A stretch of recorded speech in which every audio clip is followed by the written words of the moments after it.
I'm very privileged to be back here and to share my ideas with you. I'm glad Professor Roy Auger is actually in the audience because I'm one of his students. There's another one over there, Richard Pierce, Ambassador Pierce. But I mentioned Dr. Auger because one of the things he admonished us to do as historians is to tell the truth. That's our first obligation. Some of what I might say this afternoon might displease some of you, but it's a function of extensive research, and everything I say I can back up with the evidence. I am not a propagandist, and I shall say things that will infuriate any partisans in the audience. So here goes. Jamaica became an independent state, notice the word state, on August 6, 1962. The island had endured a long history of colonial rule.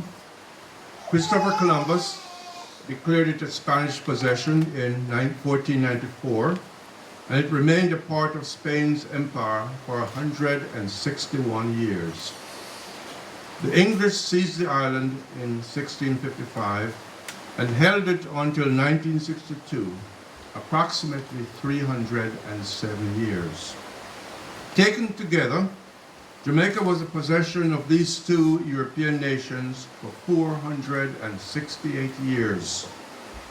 It was the quintessential colony, productive, valuable, loyal, imitative in its habits, and fervently patriotic for the most part.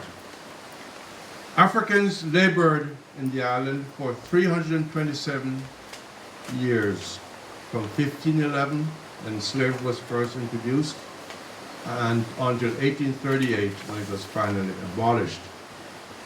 Slavery's imprint was everywhere.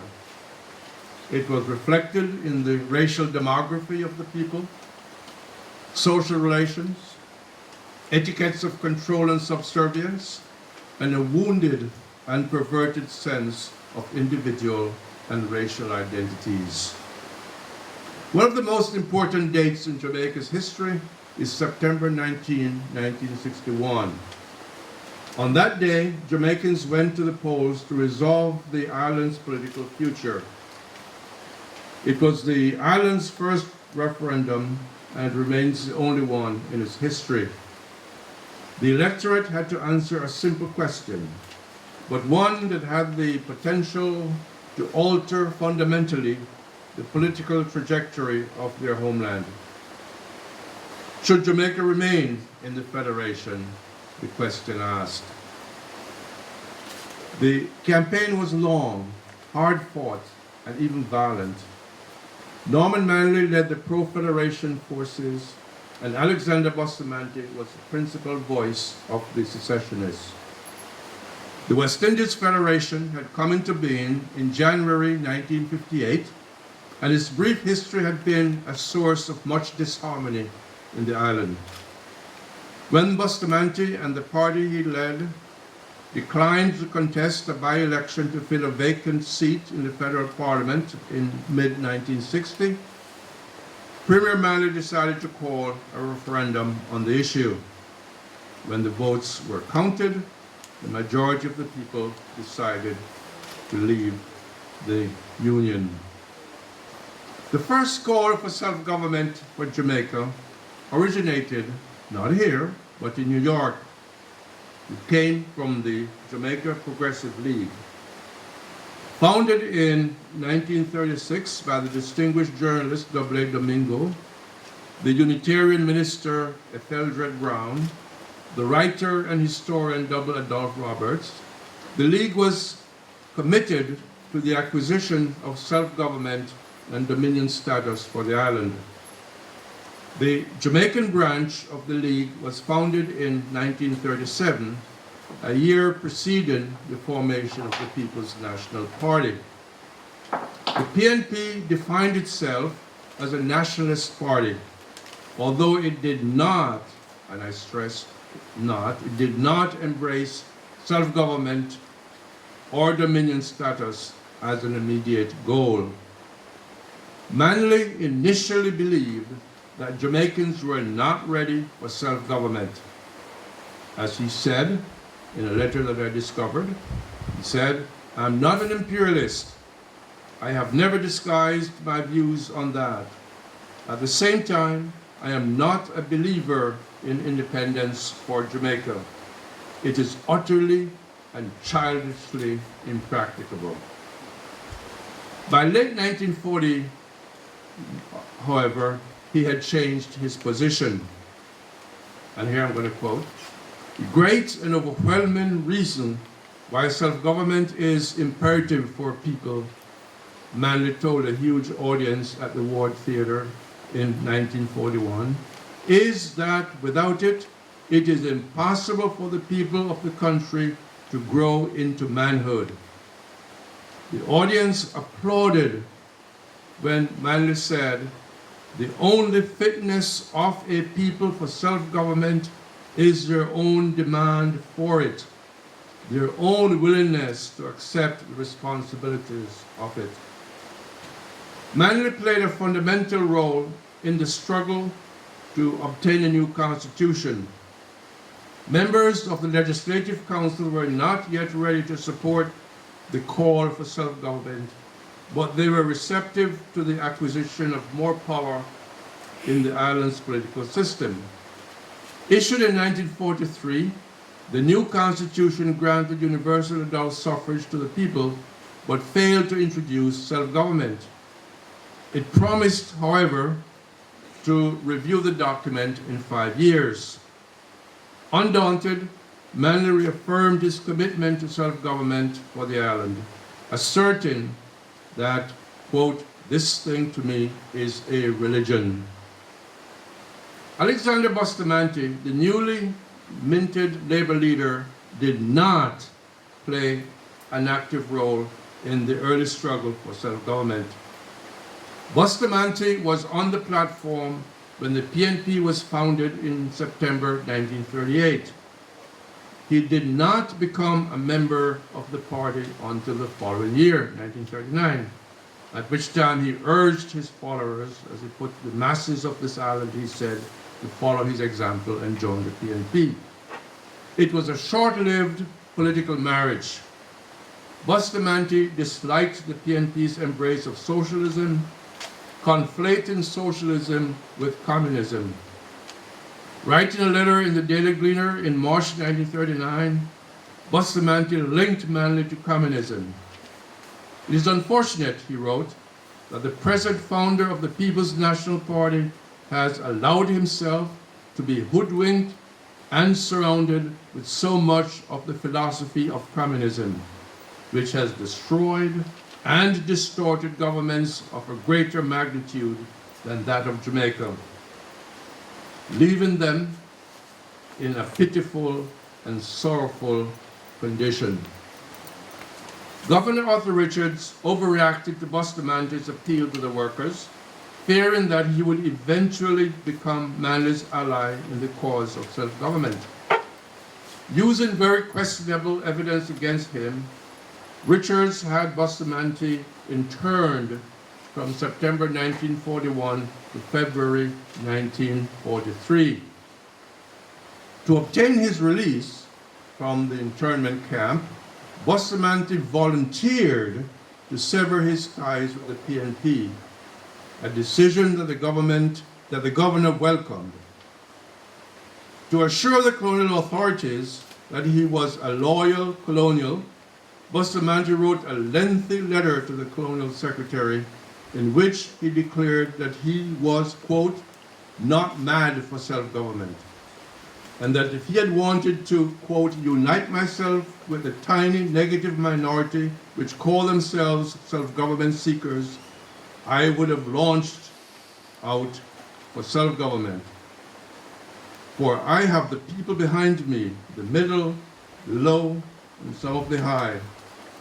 I have not much desire, nor no itch for self-government, nor any desire whatsoever for the time being to be separated from England.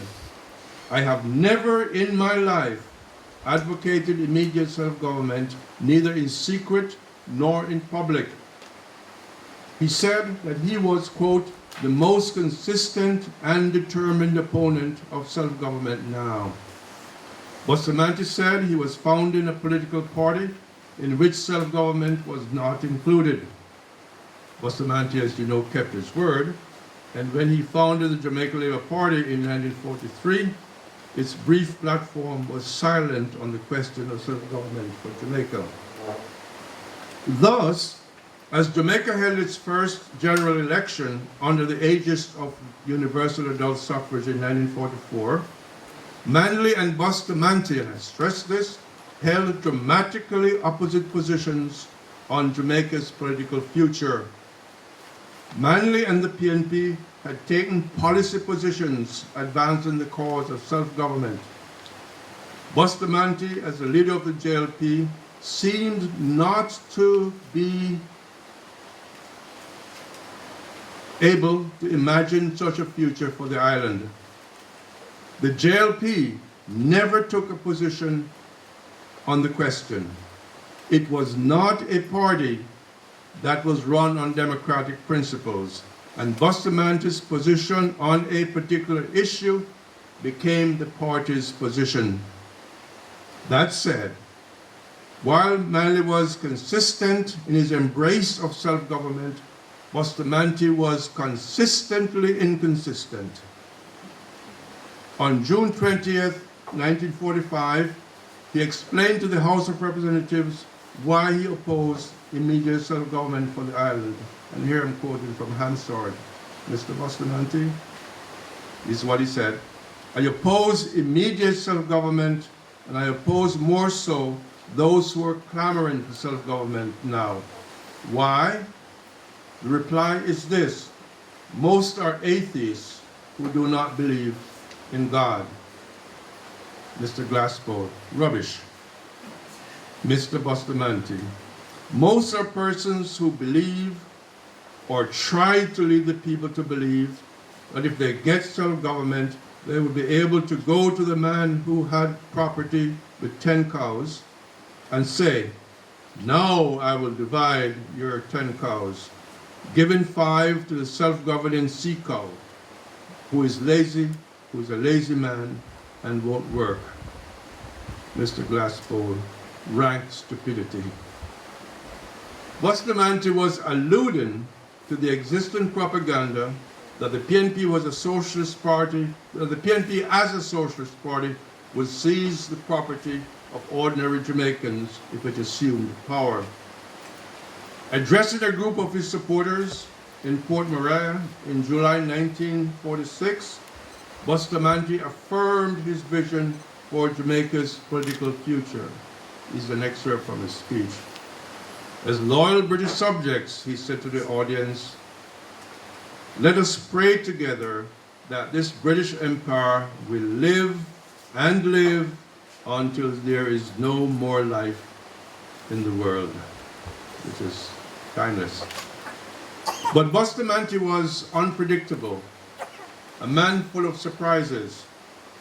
He chafed under the lack of power that was accorded to the 5 executive councillors who had constituted an embryonic ministerial system. Remember that the original persons from 45 to 53 who were appointed to the embryonic cabinet, so to speak, had very little authority, very little power. And Bustamante chafed under that because he couldn't do much. They were not called ministers, they were called councillors. As you shall see, the ministerial system came into being in 1953. Bustamante, by the way, named himself the Councillor for Communications. Harold Allen was the Councillor for Social Welfare, and Pixley, I think, was Councillor for Agriculture, and so on. But they were not ministers, although Bustamante called them ministers. But in terms of the Constitution, they were executive councillors.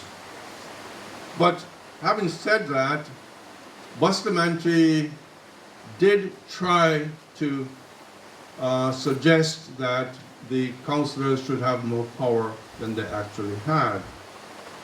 On July 9th, 1947, Bustamante gave one of the most incendiary speeches that Jamaica had yet heard on the question of self-government. Man was, I said, full of surprises. He denounced in that speech the colonial authorities for keeping Jamaicans, quote, in bondage. Continuing, Bustamante said, "We ought to tell the king, we ought to tell the Secretary of State that freedom is ours by right. He has no right, that is to say the king, to restrict our freedom. We are not going to get it by begging." Bustamante said, Britain should be told that we don't want you to rule us anymore. This is the same person who in 42 had said he was not in favor of self-government. And here's a remarkable part of his speech, which he gave and was cheered for. This is what he says: "I do hope that in the near future we will be governing ourselves, and some of us who have little feelings that some people are better than us, these feelings will vanish. That thought is what has been keeping us back. We must make up our minds not to beg, but to demand that which is ours, freedom. We must make up our minds that no job in this country is too good for any of the colored people of this country. We must make up our minds that we can do better than many others have done. And I say that there is nothing in this country that any governor has done that I could not do better." Recognizing the significance of this speech, Florida Glasspool, the PNP member for Eastern Kingston, rose to congratulate Bustamante for making, quote, "one of the most impressive speeches I have ever heard in support of self-government." This was generous praise from a political adversary. Glasspool was pleased that Bustamante had now joined the PNP in demanding self-government. He recalled that on one occasion, Bustamante had said that self-government would mean, quote, "the oppression of the black people of this country by a small minority of brown people." "I thank God," Glasspool said, "he has changed that opinion." Bustamante's declaration took his party and the country by surprise. It was a spontaneous oration, but no one could be certain that it would remain his position and by extension that of the party that he led. The rhetorical power of the speech was tempered by the fact that it never received the imprimatur of a policy decision by the JLP. Consistency in the content of his pronouncements had never been Bustamante's strong suit. His future conduct would reveal whether his speech was merely a rhetorical outburst or a prescription for policy on Jamaica's future political path. One answer to these concerns came when Bustamante visited England in July 1948. Although he advocated freedom for Jamaica during the visit, his rhetoric was cautious and restrained. He conceded, however, that Jamaica merited a new constitution on, quote, broader lines. He did not believe, he said, that Jamaica was ripe for dominion status, but said that the island deserved a full ministerial system. Bustamante emphasized that, quote, however loyal we are to the British Empire and Commonwealth, and the majority of us, including myself, are pro-King and pro-British, we feel we are quite capable of running our country better than the governor can. Nothing tangible resulted from the trip, but Bustamante was honored with a 35-minute audience with the king. Returning to a tumultuous welcome in Kingston's Ward Theatre, he was able to proclaim, quote, "I used to be very fond of my king. I used to be very loyal, but today I adore and worship our majesty, the king." You see the contradictions here. He says one thing on one occasion, something else later. This was good political theater, but it also had a more serious dimension. Bustamante's expression of fealty to the crown was not contrived, nor was it unique in the island.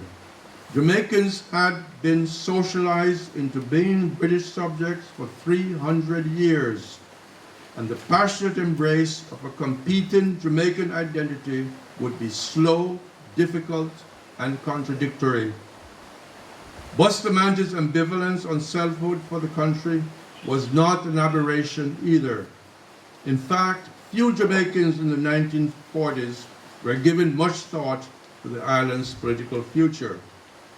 For those who did, the matter was becoming increasingly complicated by the initiation of a discussion on the formation of a West Indies Federation. Meeting in Montego Bay in September 1947, delegates from the various Anglophone territories decided provisionally to create such a union. And let me stress this, the discussion to create a federation continued simultaneously with that concerning constitutional advance for the island. Ultimately, it was expected that Jamaica would achieve self-government on its own, but dominion status would come to a federation of the West Indies, of which Jamaica would be a part.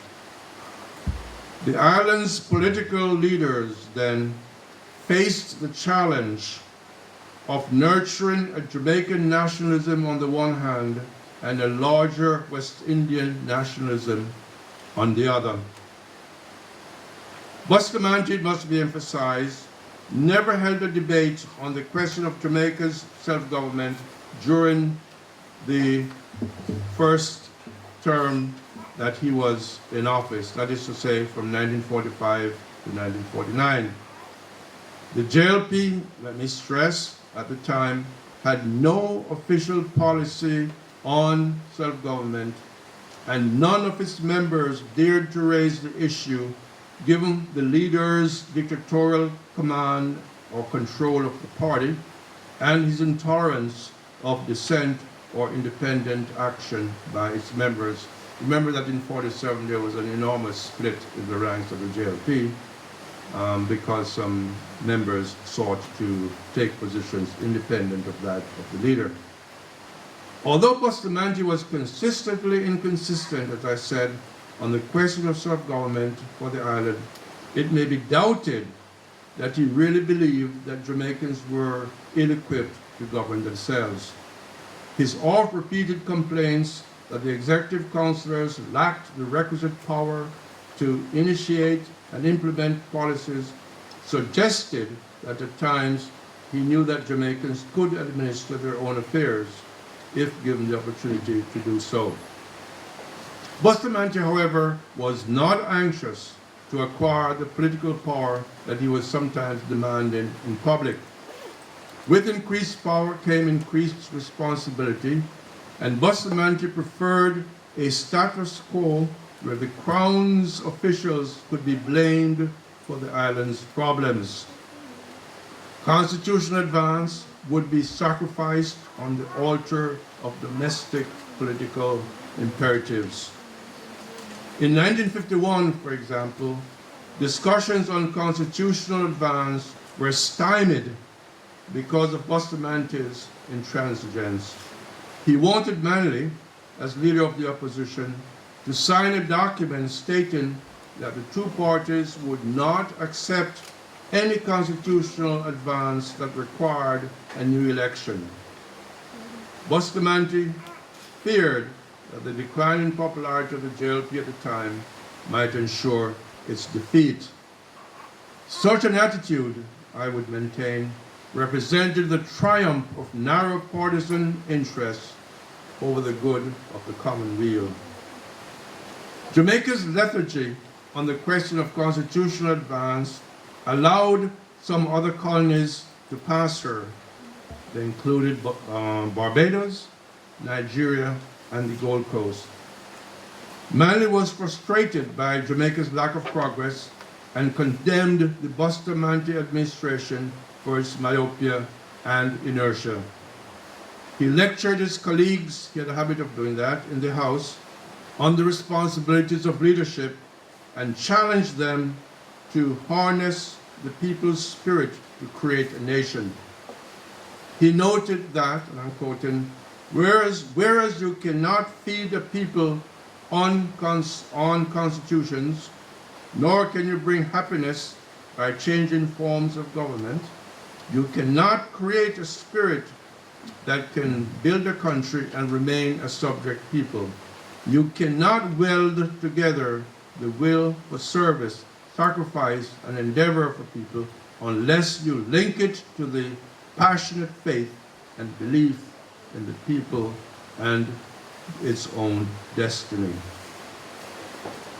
Norman Manley and the PNP had remained steadfast in their advocacy of self-government for Jamaica since 1940. Bustamante and the JLP, after a decade of temporizing and inconsistency, finally endorsed the concept of self-government in 1952. This occurred in the face of a rising Jamaican nationalism, the emergence of nationalist movements in other parts of the Caribbean, and the vigor of the anti-colonial struggle in Asia and Africa. The JLP tried to reinvent itself as a nationalist party of long standing, but history stood in the way of that reincarnation. As Norman Manley told the House and the country in July 1951, after the Executive Councillor for Social Welfare had falsely declared that Bustamante was the architect of the Constitution that went into effect in 1944. This is what Manley said. That claim is one of those historical distortions that are so gross as to be either shameful or ludicrous. He continued, and listen to this very carefully. It is a notorious fact that there is not one single person in this House, in the Labour Party, who ever lifted a little finger in the constitutional struggle in this House. There was not one utterance from one of them when men were being thrown into prison for advocating self-government, when the governor was calling us traitors in that chair to the plaudits of the Legislative Council. Not one soul among them ever made an utterance in favor of nationhood and the advancement of our race and our people in this country. They reaped where they did not sow. Let them not betray it. Let them not pretend that they were the ones that planted the seeds.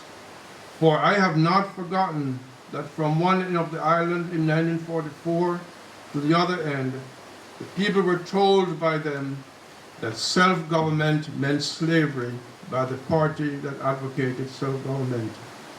When they did not tell the people it was slavery, they said it was brown man rule. Manley entertained some doubts regarding the authenticity and longevity of Bustamante's belated change on the question of self-government.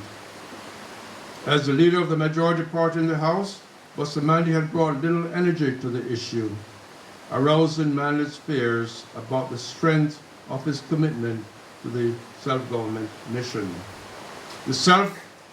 In 1952, a select committee was appointed to consider the question of self-government, and that committee had not met in 2 years, which suggested the absence of any energy in the ruling party.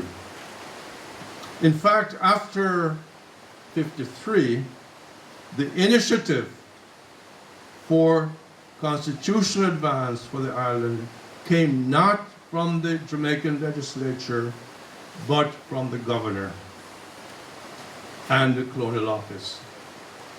The ministerial system that was introduced in 1953 provided for 8 ministers. Again, the ruling party, the JLP, had nothing to do with that. In fact, when the House met in '53 to endorse Bustamante's appointment as the island's first chief minister, Donald Sangster praised Bustamante effusively, noting that the constitutional advances in the island were due to his, quote, activities and to his leadership. But this was an exaggeration, a transparent exercise in myth-making.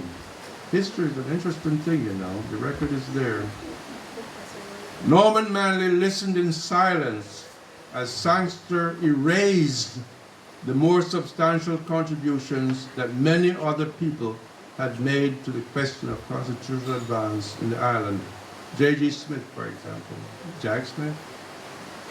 When he spoke, Manley acknowledged the contributions of many people, and he was careful not to denigrate the role of his political rival. This is what he said. When it comes to Jamaica's struggle to achieve political maturity, history will one day say, what were the forces that have made the past a possibility, the present a reality, and the future a certainty? Manley then said, many men have labored with shining devotion to the country in the field of that advance, and most of all, the people of the country have shown the capacity at all times to respond to any leadership which would point the way upward.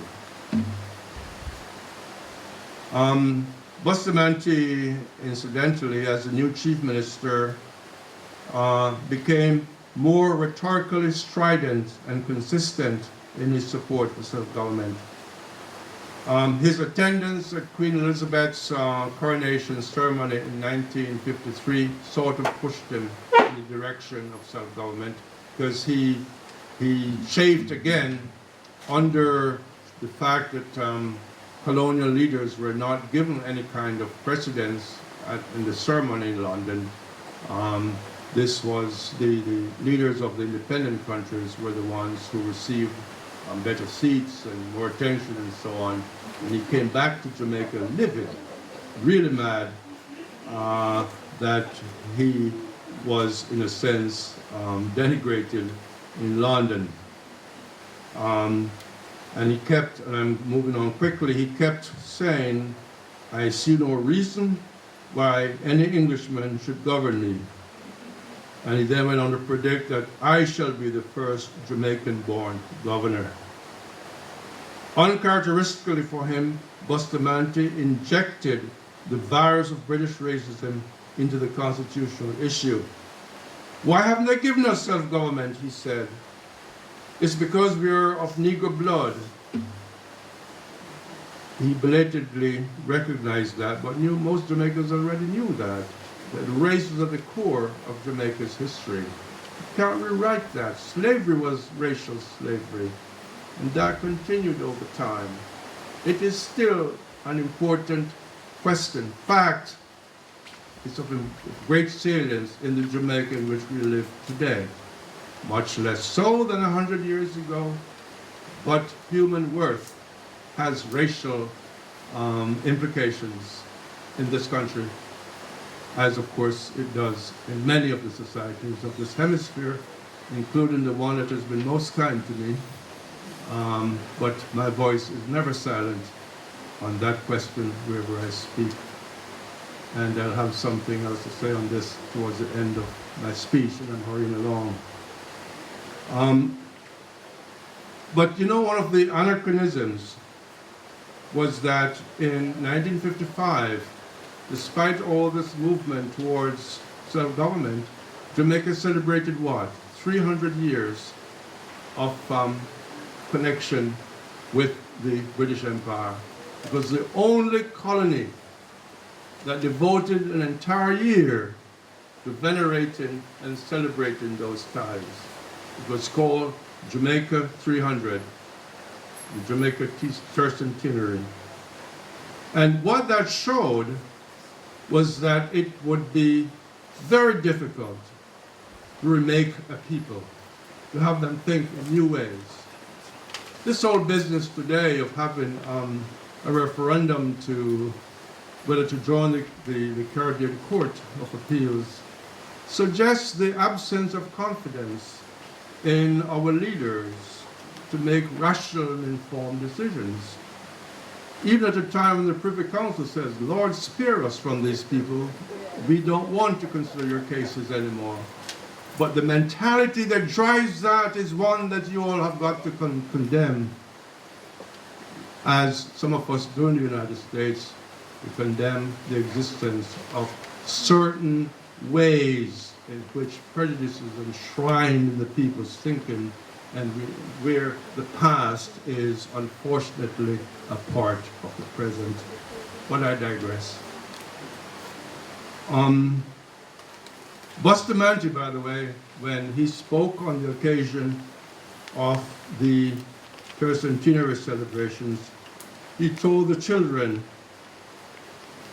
that the point of civilization that Jamaica has reached was due in large measure to Britain. Telling the children of ex-slaves, that sort of thing. He wanted the school children, he said, to be aware of the fact that Britain had brought civilization to Jamaica in the form of slavery, and they should not heed anybody who they might hear speaking disparagingly of Britain. One of the men I most admire in Jamaican political life has been Kenneth Hill, who said something very important on that occasion.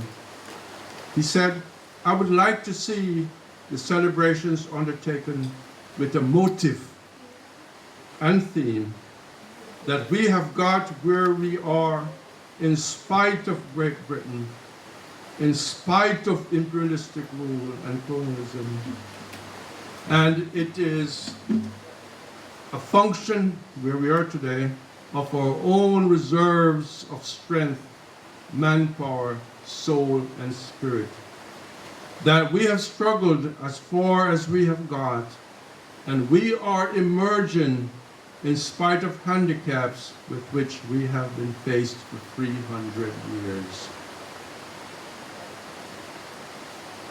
Regrettably, Manley's elevation to the office of Chief Minister in January 1955 did not, I stress not, accelerate the pace of the movement to self-government as one would have expected from a man who had embraced it many, many years earlier. He seemed to have been more preoccupied with growing the economy, which was good. Jamaica's economy by 1959 had become quite vibrant. And he was preoccupied with Jamaica's entry, potential entry into the Federation. So there was not much energy there, but there was energy at another level. In November 1957, the country received the cabinet system. The ministerial system had come in 1953, the cabinet government came in 57, and I bet you would fail this quiz. When did independence come? Who knows? Not independence, I'm sorry, self-government, internal self-government. July 4th, 1959, with little fanfare, because the colonial office said you couldn't do too much of that because the general election was coming up, and they didn't want to politicize self-government, the achievement of that. It was? July 4th? But I read nonsense in the press these days about self-government coming in 1957. That's not true. Self-government and the cabinet system are entirely different. One builds on the other, of course. Let me ad-lib some of this, since time is going. In '58, Jamaica, of course, joined the West Indies Federation, but it was a federation built on very watery foundations. Manley was an ardent advocate, of course, and Bustamante was ambivalent. But he became increasingly strident in his opposition to the Union, declaring that it was not efficacious for the country as a whole, although he did, by the way, admit that he had been a part of making the Federation a reality. And when Jamaica decided by the referendum to secede, Bustamante gloated. But he gloated in spite of the fact that he was unprepared as a party and as a new government later on to assume the burdens and responsibilities of a new nation, as I shall suggest in a moment. I want questions, that's why I'm skipping forward. Manley, as you know, did call an election in 1960, right after the defeat in the referendum, and Bustamante won. That was a decent thing to do, because he was setting the precedent that the people were sovereign. And when this imbroglio over Prime Minister's lying to Parliament and remaining in office arose a couple of years ago, Jamaicans were insensitive to the fact that a new nation must set precedents that must prevail. You see, 100 years from now, people say, yeah, Golden did resign. But if he had stayed in office, a prime minister guilty of all kinds of malfeasance would have said, look, the precedent is that we don't have to force out a leader when things don't go well. Trinidadians, by the way, underwent a similar kind of problem. And, you know, I'm not afraid of anybody these days. I went to Port of Spain and said a prime minister who lies to Parliament, as Palmer had done, should go, which infuriated her supporters, but garnered me much attention in the ranks of the PNM. The current prime minister was in the audience, the mayor of Port of Spain was in the audience, the chief justice was in the audience, and he took this little foreigner to come and say, look, you guys got to show some backbone here, as Jamaicans must show backbone when their government in office misbehaves.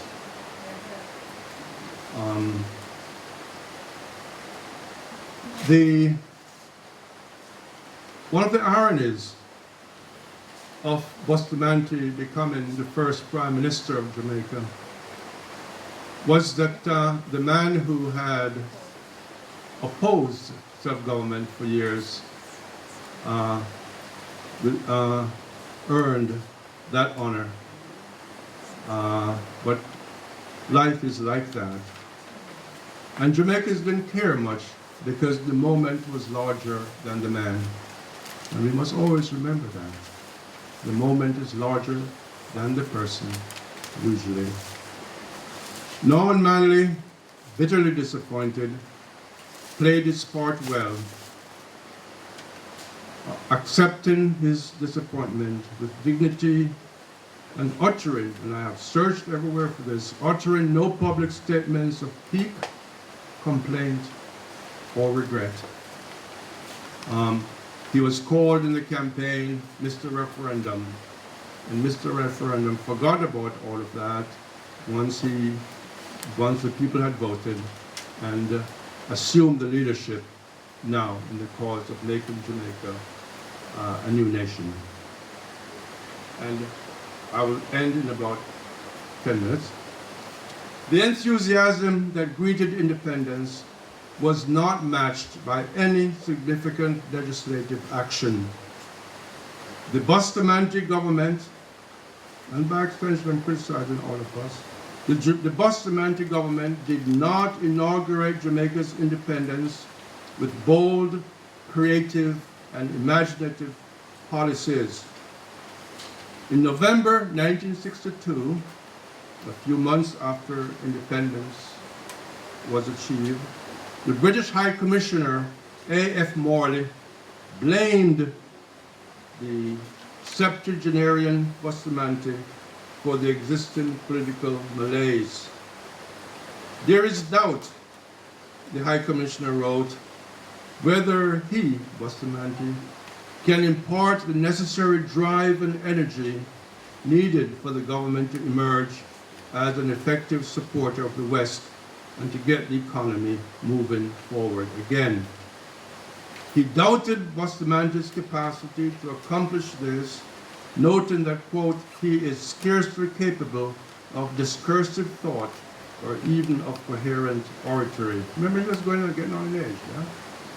The High Commissioner's assessment of the new government became more negative as the months passed. By March 1963, he had been in the island for 7 months. It was 11 months since the JLP had taken office.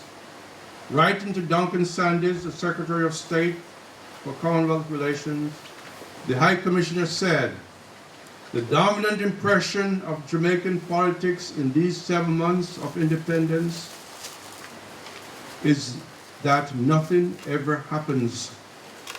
The principal characters from time to time deliver speeches, mainly about the iniquities of each other, sometimes in language that is unusually forceful, but there is hardly any action. Manley, the High Commissioner, blamed the appearance of what he called immobility, in part on the inexperience of the ministers. He accused Bustamante of failure to provide leadership or ideas of his own. Bustamante, he said, at times seems reluctant, almost on principle, to entertain the ideas of others and succeeds effectively in frustrating everyone around him. The High Commissioner compared Bustamante to the aging Konrad Adenauer in West Germany, who was also clinging to political office. Manley, the High Commissioner, saw Bustamante as something of a minor Adenauer. There is something about this erect but rigid old man clinging to a few fixed ideas, and it would seem impervious to much else. The High Commissioner went on to say that the cabinet ministers, quote, still do not seem to have quite got over their surprise at being returned to power in April 1962.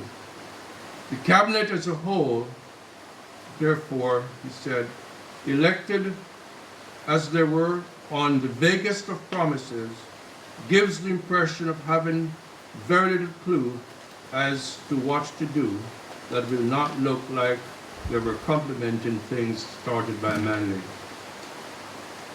And then he goes on to discuss individual ministers. He saw Sangster, the deputy prime minister, as possessing administrative drive, and he says it's largely Sangster who formulates decisions even in matters outside his sphere of responsibility. He says he's the only minister who dares openly to stand up to Bustamante. And Sangster's principal weakness, he said, is his lack of public appeal, that he was not charismatic. Robert Lightburn, the Minister of Trade and Industry, Manley thought had a quicker mind than Sangster's, but his judgment, quote, appears to be erratic. Shearer, he said, who was leader of government business, he said Shearer is a fluent and somewhat loudmouthed speaker, but he's reputed to enjoy life, and it is not certain that he would wish, even if he had the opportunity, to assume the burden of the highest office. Some of this is true, you know. Edward Siaga, the Minister of Development, according to Morley, quote, does not appear to be making rapid progress with his task of procuring a new long-term plan, which will look, without in fact being notably different from that of Mr. Manley. Siaga, he says, a very hard worker, habitually taking on more than he can perform. And then he said he may emerge later as a relatively considerable figure in the JLP. Remember, he was a young man, very young in those days. John Giles, he praised as having courage and wisdom. 5 decades after Morley made these observations, it is undeniable that Jamaica has developed the infrastructure of a modern country. No doubt about that. Its network of highways is impressive, although the condition of the local roads is unacceptably poor.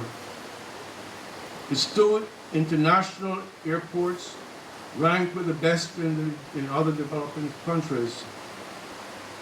Access to medical care has been greatly expanded since 1962, although prenatal care in all of its dimensions still requires the active involvement of the government and the energies of a committed minister and informed minister.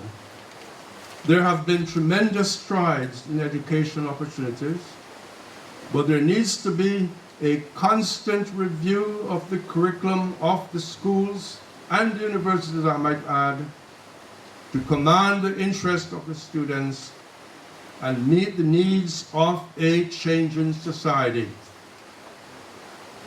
And by constant review, I mean that the Minister of Education and other interested parties must continue to monitor what students are being forced to learn and why.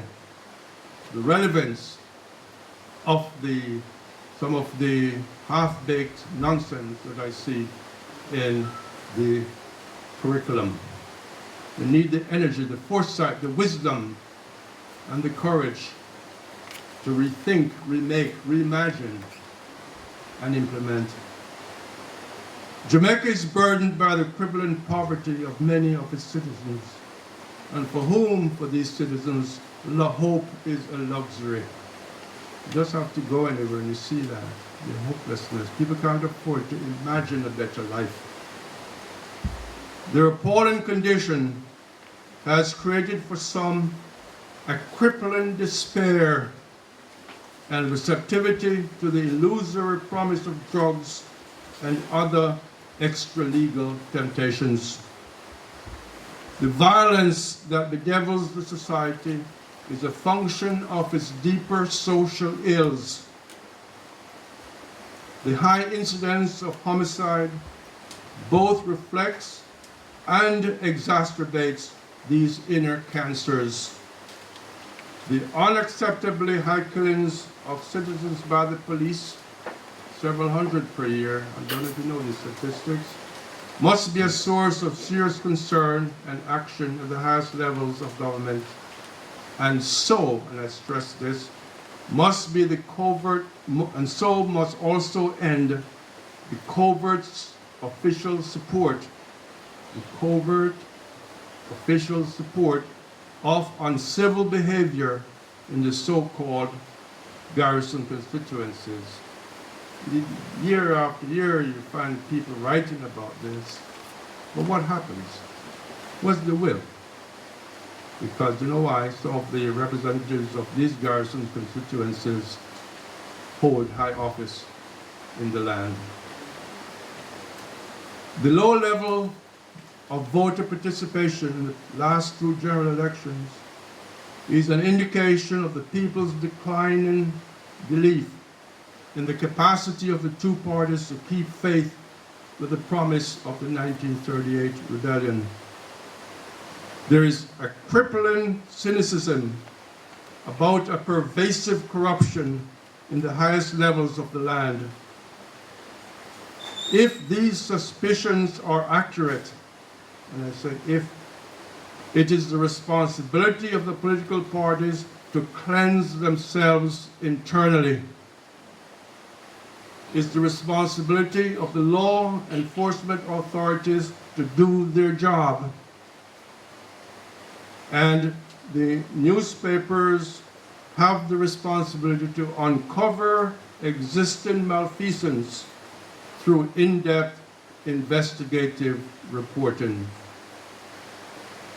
One need only recall a time in the second legislative term of 1949 to 54 when 2 ministers were jailed for corruption.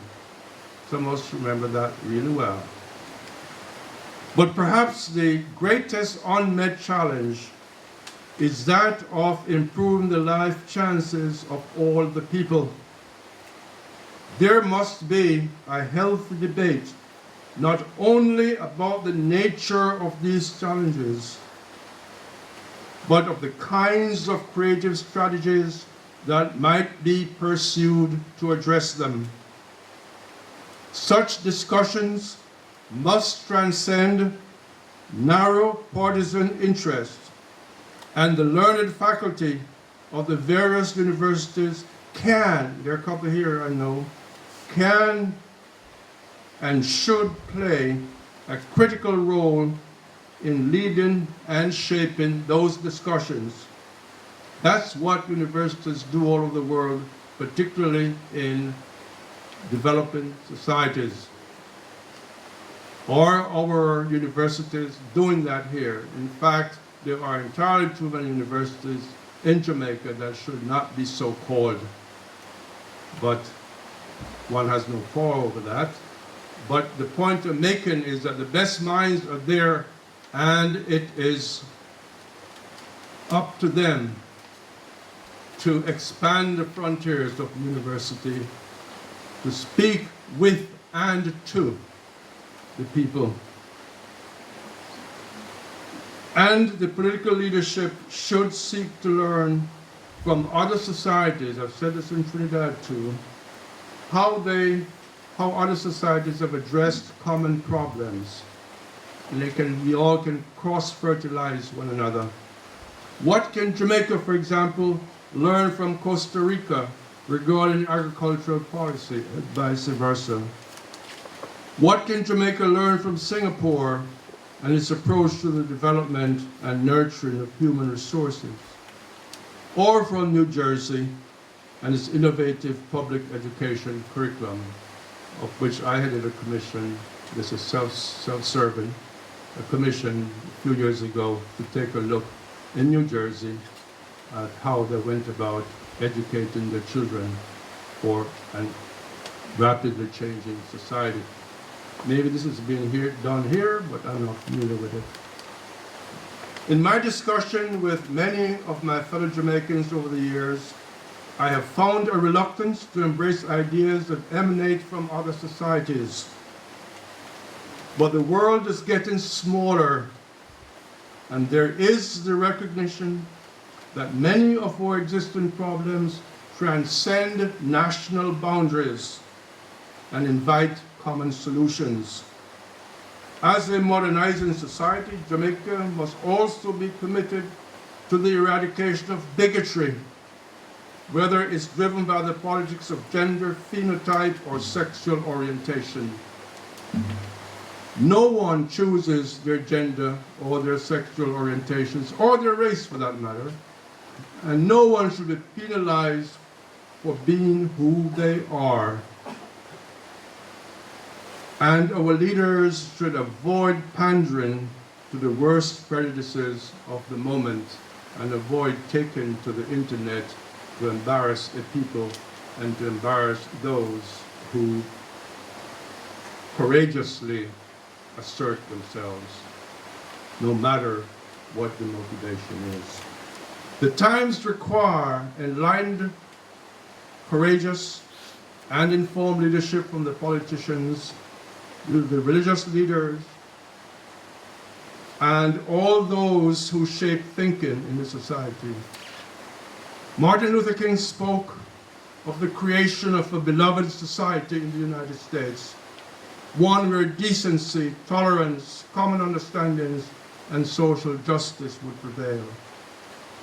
The United States is still in the process of becoming that kind of society, and its journey is far from complete.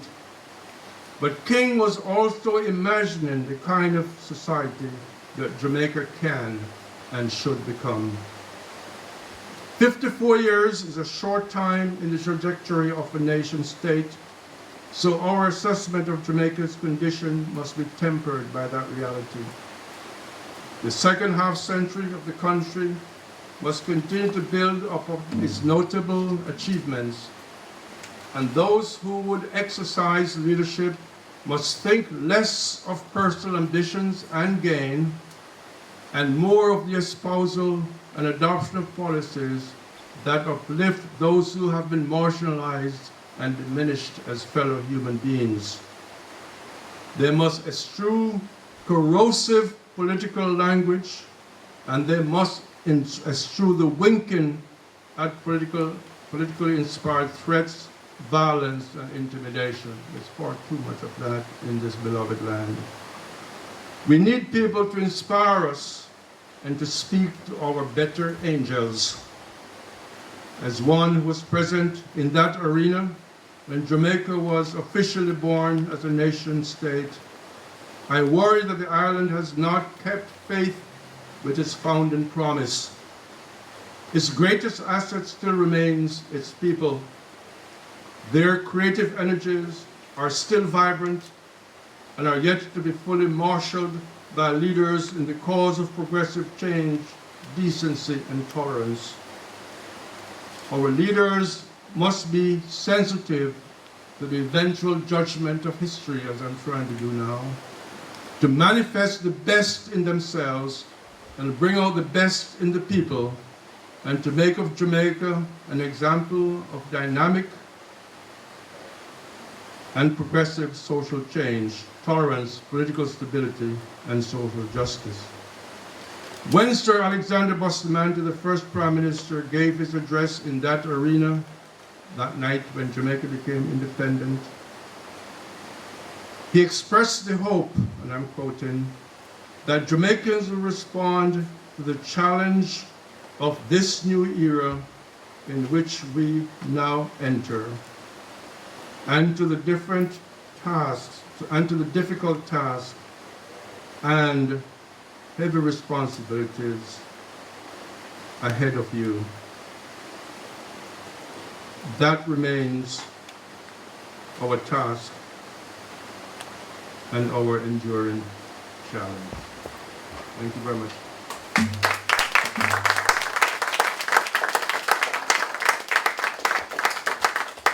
I'm happy to answer any criticisms, questions, whatever. Your comments on Norman Manley's role during the 1955-62 period was very interesting. But the question I have for you is any recognition made of the work that he did to create the institutional framework for us to enable us to meet independence? No, he didn't. No. Number one, there is no existing study of that, and I have studied that period intensively.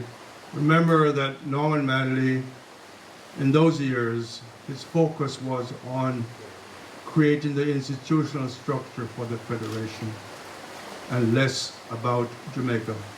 Jamaica, in his imagination, would become a part of an active part of the Federation and play a leadership role. So if you look at all those years, 55, 56, 57, the meetings, the conferences in Trinidad and in London and so on, those were the conferences that were laying the institutional foundation for the Federation. And as I said in the brief time I devoted to this, to that aspect, the initiative actually for the constitutional advances in Jamaica after 1955 came not from Manley, came not from Bustamante, but came from the colonial office. So there won't be much there because his interest changed. But you know, there's also which I didn't have time to even mention this, but in 57 or 58, there was a debate in the House. And Edwin Allen, remember Edwin Allen? Rose to say, I wish we were talking about independence for Jamaica. There was that doubt, you know, I mean, and he was a very informed man, and was expressing regret that Jamaica was leaning towards the Federation. And Manley rose, and you could see the ambivalence. Manley said, I think I agree with you, but let's not go back to the past. Let's go forward. That was a defining moment, because I got the impression as I read all these speeches that the man's heart was not in it after 58, 59, and 60, but he had become a prisoner of his own rhetoric, a prisoner of his pro-federation rhetoric. I still don't know, by the way, whether the referendum was a good thing for Jamaica. I leave that to another historian at some later day to say the Jamaicans do the right thing by withdrawing. And notice, look what happened in Britain a couple months ago when they thought of Jamaica in the referendum. On the other hand, I am convinced that in the distant future, well, all of us here will be dead and gone, but there will be a federation of the West Indies again, because size still matters. Although Britain has come out of the European Union, or will come out, there's still 27 other nations there. In a talk I gave someplace, I ridiculed the idea of, Nevis, or Anguilla, 14,000 people talking about independence in a world where, you know, the population of New York City is 8 million. And Anguilla, 14,000 talking about independence? Where is the money going to come from to have foreign embassies and that sort of thing? It's nonsense. But petty nationalism, that's what's going on. Petty nationalism drove the impetus to federation, to impetus against federation in Jamaica. While you were talking about Mr. Manley's major focusing on the federation, what about things like Jamaica welfare, for instance, which would definitely have had, a Jamaican national, rural as well as urban focus? Mm-hmm. One of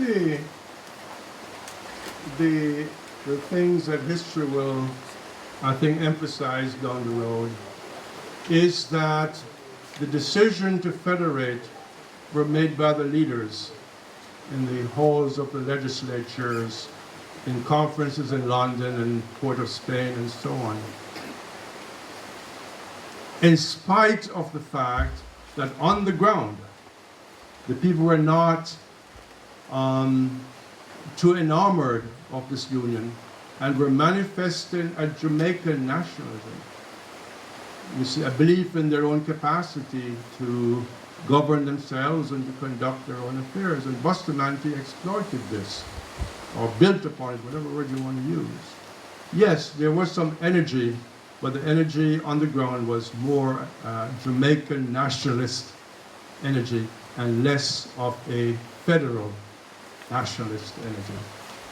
Most Jamaicans, as the vote showed, 35,000 Jamaicans, it was a majority of 35,000 Jamaicans when the votes were counted on September 19th, 1961. I don't know if this answers you, but I'm saying that those voices were there. Yeah, I think the point that I was making though was that when you talk about Norman Manley, the Jamaica welfare, if I'm not mistaken, was very essentially one of his major focuses, and that was a nationalist focus. Yes. Even within the broader yes, of course. So I think that was the point. Of course, and of course the vote to secede was a nationalist vote. And you see, the problem here was that Manley was the nationalist par excellence. Jamaica this, Jamaica that. And then, by dint of circumstances or as a result of British pressure, he became the foremost exponent of a federal nationalism. And the two just didn't jive. It was a dilemma for him. Yes, Colin, in the political language of the mid to late 1940s, Yeah. did the term dominion status mean independence? Yes. Yes. Remember, it was a term derived from the fact that Canada and Australia and these places had dominion status. And just a slight follow-up question. Yeah. Have you located when and where the word independence began to creep into the language of the politicians? As opposed to dominion status, Yeah. I would hazard a guess in 1959. 59, particularly when the Labour Party shifted to outright opposition to dominion status. They spoke about independence for Jamaica. Remember the drive in the motto behind the referendum was Jamaica yes, Federation no. And the Jamaica yes was a metaphor, so to speak, for independence. There's a forthcoming book called Inward Yearnings, Jamaica's move towards independence or nationhood, that will come out in hopefully next month in UWI Press, and I was privileged to be the author of that book that examines Jamaica's search not only for a racial identity but a political identity. Ms. Douglas? Yes. Yeah. Can you say a bit more about the relationship with the unions? Both political parties had associated unions. Yes. And I didn't hear you say much about how what was happening in the trade union movement, how that impacted possibly the perspective of either Norman Manley or Bustamante, shifting possibly their thinking. The other thing too is the fact that it is correct that Norman Manley in particular, you notice my initial comments about the Manley plan, is in fact his work is seminal in terms of the legislative framework for planning and development, because the Town and Council Planning Act of Jamaica was formulated under his watch, and of course he established the Central Planning Agency, what is now the Planning Institute of Jamaica. So in both those two areas, it's the trade union element from both of them, and Manley's thinking in terms of institutions, notwithstanding his support for federation. Yeah. Let me deal with the second question first. The man with the plan, of course, was was associated with the election of January 12, 1955, and Manley had presented a very thoughtful manifesto, and Bustamante said, what happens if the man in the plan flies away with it? What's going to happen? You know, Bustamante had these catchy phrases. You're correct. Was much less an institutional focus. It was more a focus on how to develop this island economically. Remember, one of the first things he did was to go off to Europe or the US to bring back George Cadbury. And during those first 4 years, the economy took off, and there was rational thinking. There was a 5-year plan, and so on. And the Minister of Education, for the Glasspool, introduced a whole series of reforms, expanding scholarship opportunities and that sort of thing. In health, you also the creation of clinics. Of course, Michael will expand on that many years later, and I hope the President Prime Minister still realizes that that is unfinished business, the health of the people. So it was less an institutional approach, if by institution we mean putting in the rules and the trappings, the administrative trappings, so to speak. So, but the energy was there, the foresight was there, and the achievements were there. Insofar as the unions are concerned, I know less about that. The BITU was, of course, Bustamante's organ, which, as you know, led to a split in 1961 when Mrs. Rose Lynn, one of their more energetic characters, was forced out, in part because she wanted to separate the union from the party. And Bustamante really didn't see much of a distinction, and she was forced out partially for that. But I have read every single issue of the Gleaner since 1936 to 1962, and I have yet to see any comment from the unions either on federation or on independence. I have missed it. So I'm simply saying that I have no information on that, but it may be something, a challenge somebody here in this audience might undertake. Yes, Colin, can I greet you? Well, I would like to comment on Manley in relation to independence. And to begin by saying we are dealing with a very complex man, as well as a very complex historical period. I appreciate it, and I hope the audience did.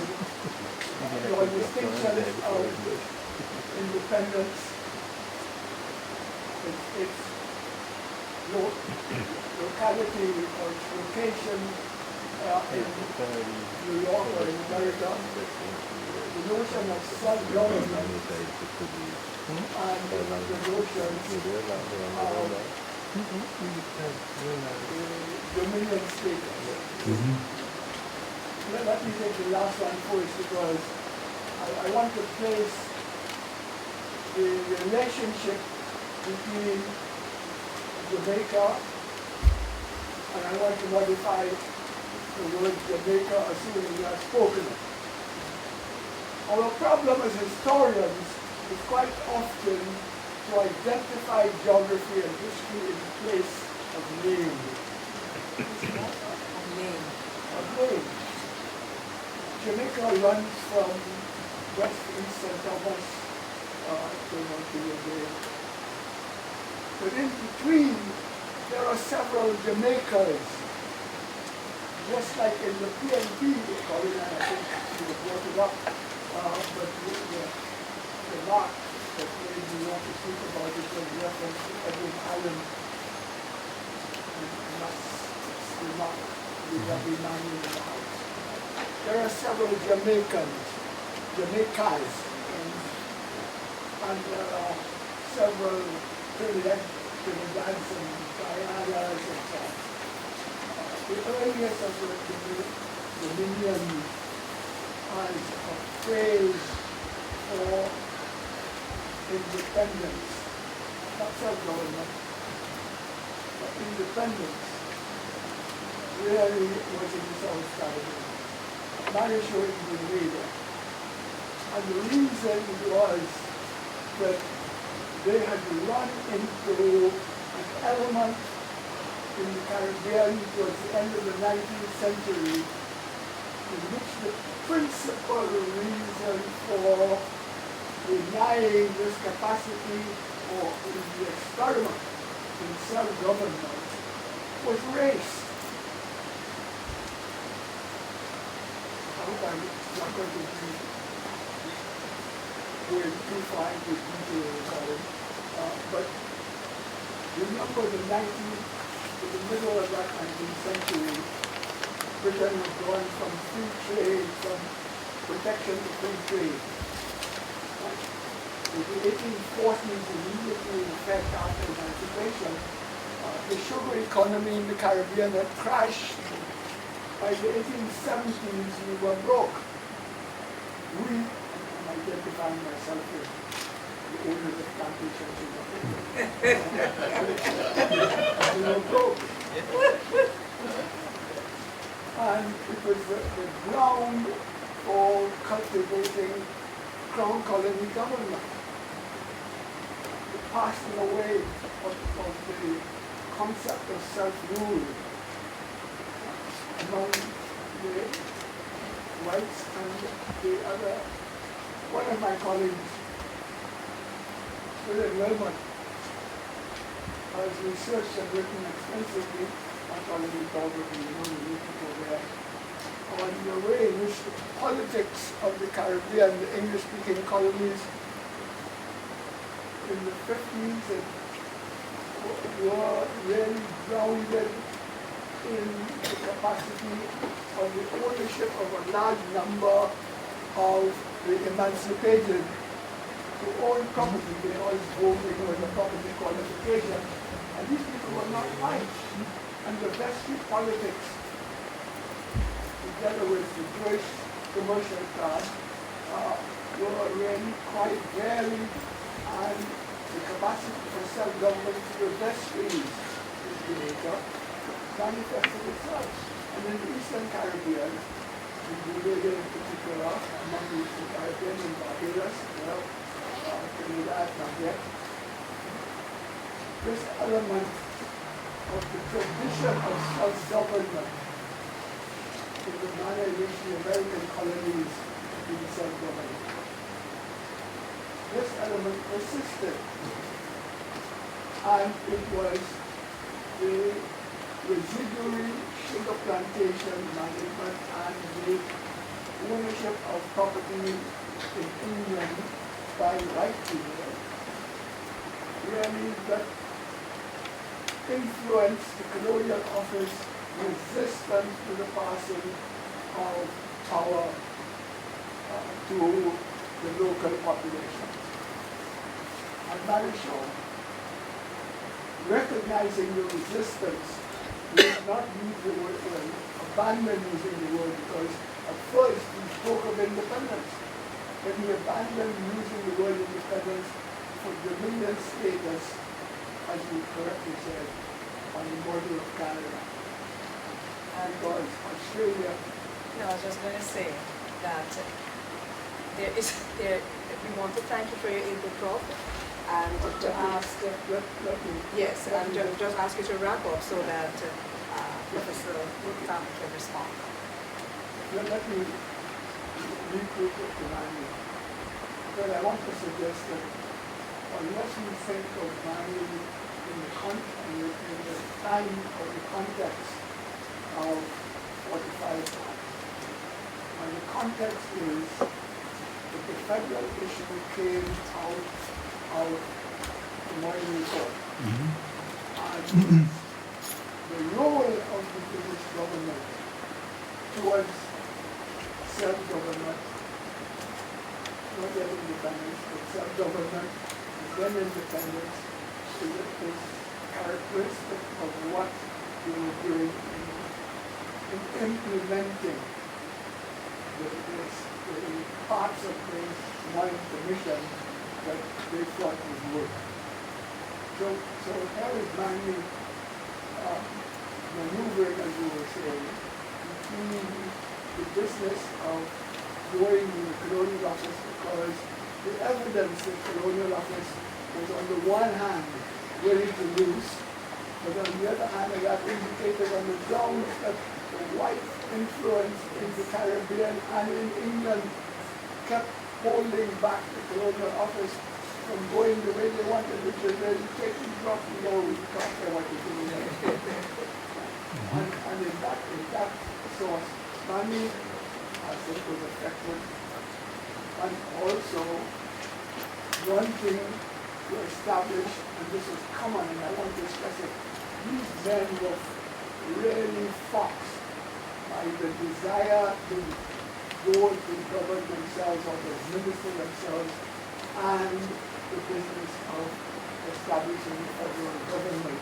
Because federation was an alternative government to the Jamaican government. And that was the problem they were trying to work out and couldn't work out. And Manley was there. I want to follow your example of saying that I feel comfortable. But one of the elements there in the PNP was Manley's fear that he did not have the support of Gaskell and Will Isaacs. And this was born to me because I was campaigning for federation. And until the very last moment, Gaskell was in Puerto or Will Isaacs. These two men never campaigned for the federation. Manley did it alone, and at the last moment, Michael. And the rural areas were really rejected.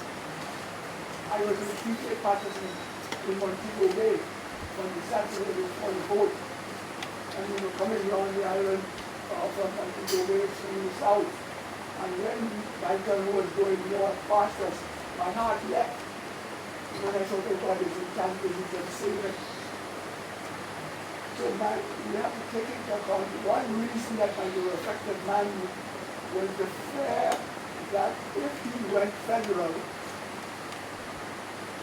the PNP would be divided in a conflict between Will Isaacs and Gaskell. But the truth is, neither of them were in favor of federal enough to work to save the referendum. I could say more, but in a good place. I hope you could hear, because this was a rich what Professor O'Shea was sharing, and it comes right back to his early comments when he said there are several Jamaicans. You know, very, very important point to me. There's so many themes there, which one, of course, is that there are several Jamaicas, and the federal referendum reflected that very starkly when the rural areas, except I think for St. Anne, went voted to secede. And there were only 3 parishes that voted to stay: Kingston, St. Andrew, and St. Anne. So there was this urban-rural dichotomy, and in the parishes, of course, the urban centers like Montego Bay and so on tended to be pro-federation and whatnot.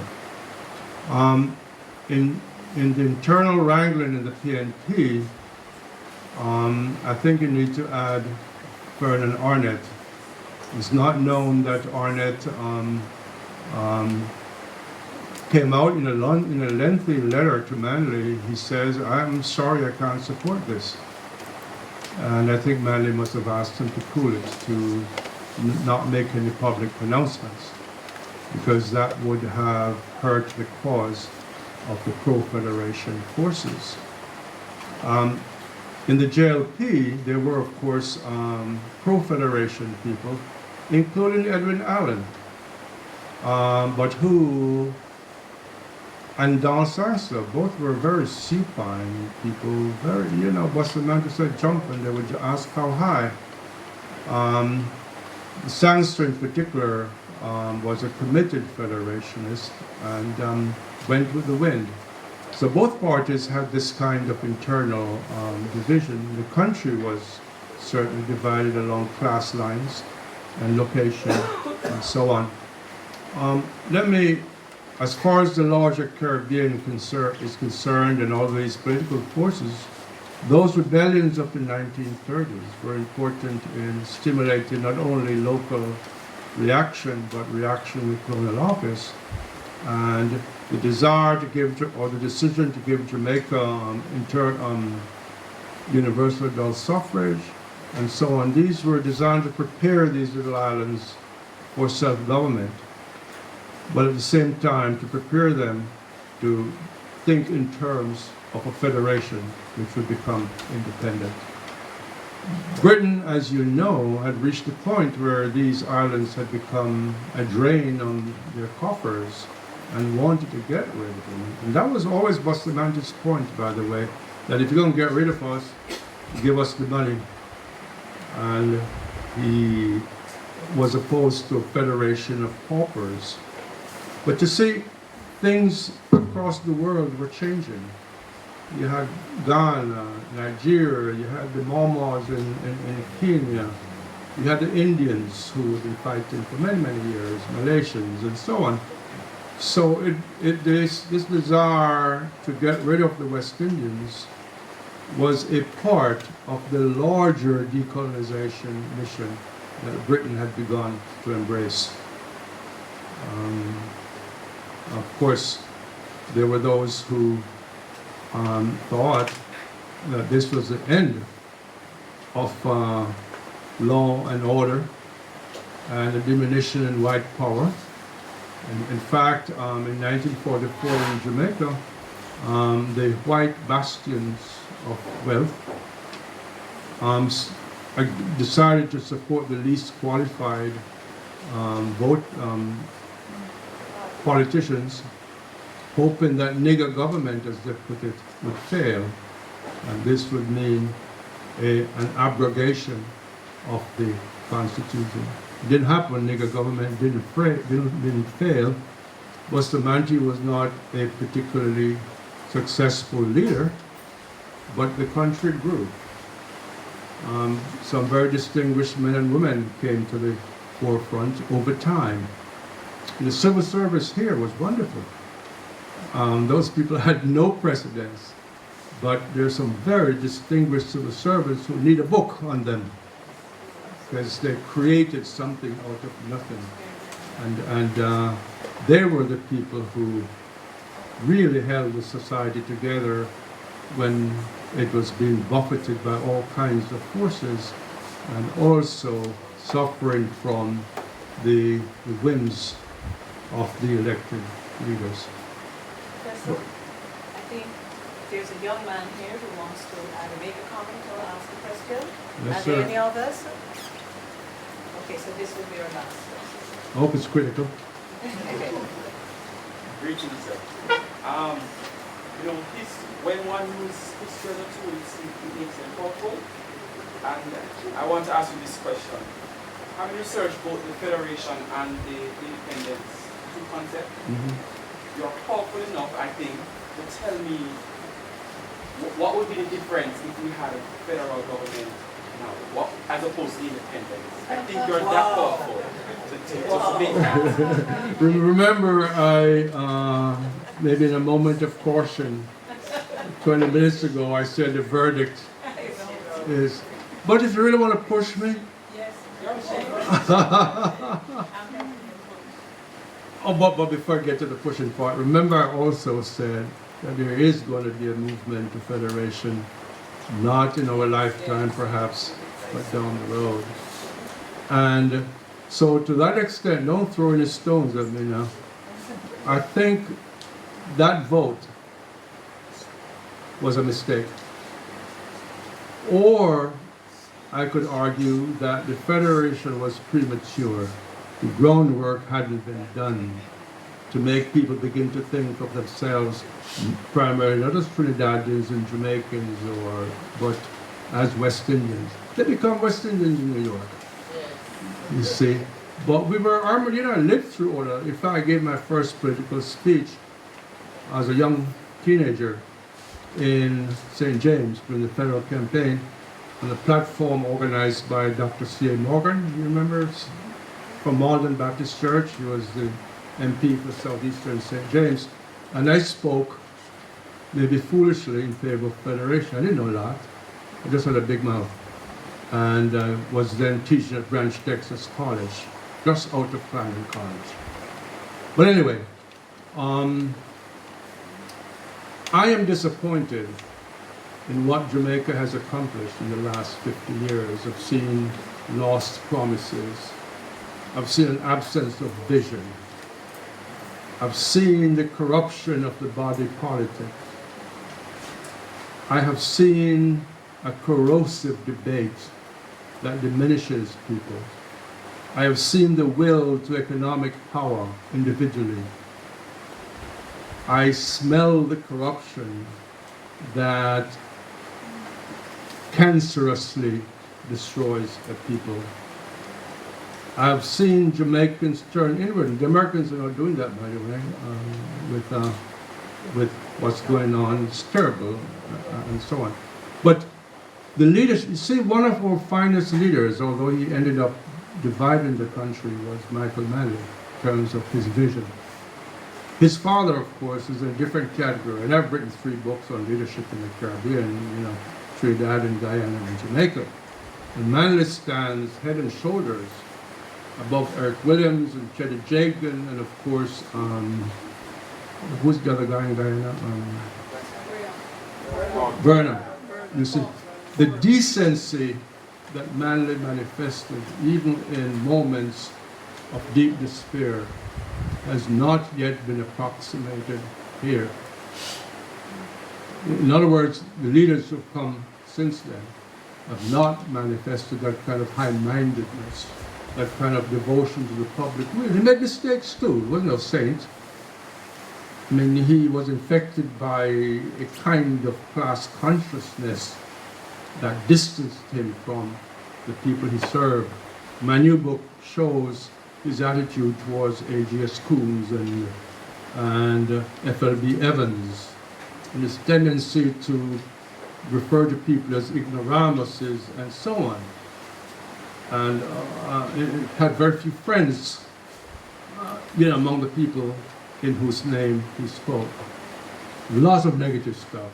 But over and beyond that, he was as clean as a whistle. In fact, Manley died almost a poor man because he funded the activities of the PNP and also party members in distress. We can't say the same thing about Bustamante. If you read my book, Freedom's Children, I don't know how many of you've read it, but there are some unpleasant things in there that I was told not to include. But OJ tells me to tell the truth. And that's there, you see? But anyway, this is your generation now, my friend, and call your leaders to higher promise. And you have the press. Be courageous. But thank you, folks. Thanks for listening. Thank you.